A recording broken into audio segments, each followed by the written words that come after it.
ನಮಸ್ಕಾರ ಎಲ್ರಿಗೂ. ಈಗ ನಾನು ಕನಕಪುರ ರಸ್ತೆಯಲ್ಲಿ ನಿಂತ್ಕೊಂಡಿದ್ದೀನಿ. ಇಲ್ಲಿಂದ ಇದು ಇಂಡಿಯನ್ ಆಯಿಲ್ ಪೆಟ್ರೋಲ್ ಬಂಕ್ ಕಾಣಿಸ್ತಿದೆ ನೋಡಿ. ಸ್ವಲ್ಪ ಮುಂದೆ ಹೋದರೆ ರೈಟ್ ಸೈಡಲ್ಲಿ ನೈಸ್ ರೋಡಿಗೆ ನಾವು ಜಾಯಿನ್ ಆಗಬಹುದು. ಇಲ್ಲಿ ಬನ್ನಿ, ಈ ರಸ್ತೆ ನೋಡಿ, ಇಲ್ಲಿ ನೋಡಿ ತೋರಿಸಿ.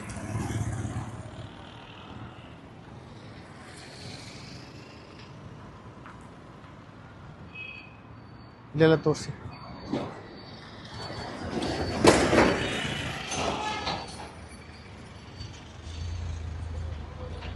ಇದು ಎರಡೂ ಸೈಡು, ಈ ಸೈಡು ಆ ಸೈಡು ಹೀಗೆ ಇದೆ.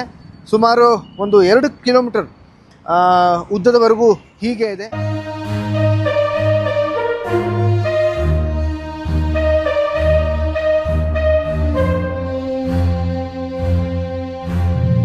ನಮ್ಮ ಅಧಿಕಾರಿಗಳಲ್ಲಿ, ನಮ್ಮ ಪ್ರತಿನಿಧಿಗಳಲ್ಲಿ ಕೈ ಮುಗಿದು ಕಳಕಳಿಯಿಂದ ಕೇಳ್ಕೋತೀನಿ, ದಯವಿಟ್ಟು ಈ ರಸ್ತೆ ಹತ್ತ ಗಮನ ಹರಿಸಿ ಆದಷ್ಟು ಬೇಗ ಡಾಂಬರೀಕರಣ ಮಾಡಿ.